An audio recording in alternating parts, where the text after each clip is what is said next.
So the knowledge is out there, but nobody's looking, right? So, I mean, this is what we do as investigative reporters, is look for information that's, obscured because of history or some other reason that we want to be able to look at and pull stories out of.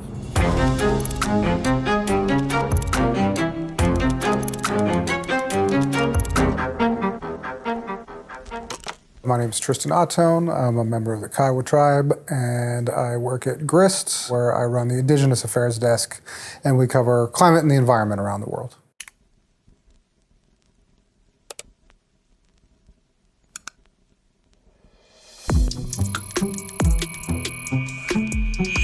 A lot of our investigations rely on colonial archives. We use these a lot in our work, in our investigations, because you basically have to have some sort of historical context when you're reporting in indigenous communities. We can't be reporting on the Trump administration's impacts on indigenous communities without understanding the historical context in which these relationships have been formed over the years.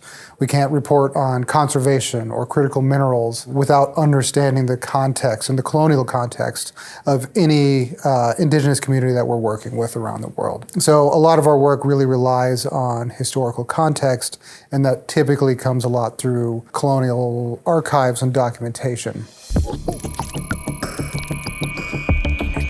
It's not really just relying on archives as sort of a form of truth.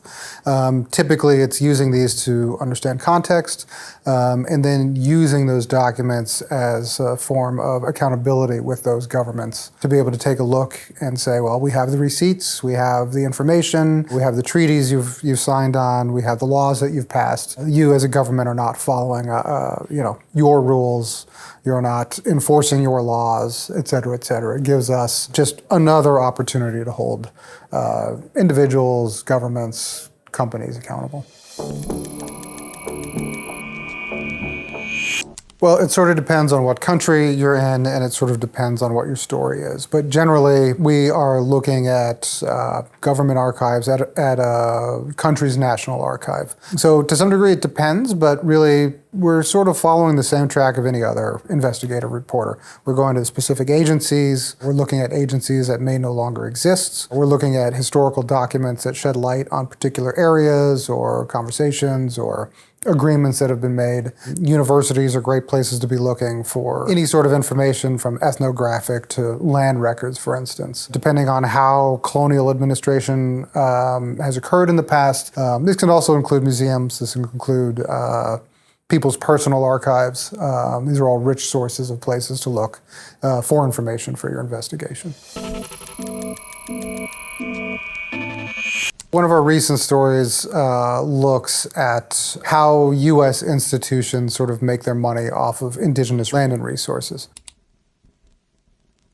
The things that we have to do are taking sort of contemporary data resting on servers to sort of pull what's current happening right now and marry it with archival data about whose traditional lands that would be.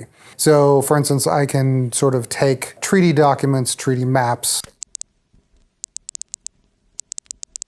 map those and marry them to sort of resource extraction information to sort of take a look at whose land this is/was, how they became the lands that the United States claims ownership over, and who they support.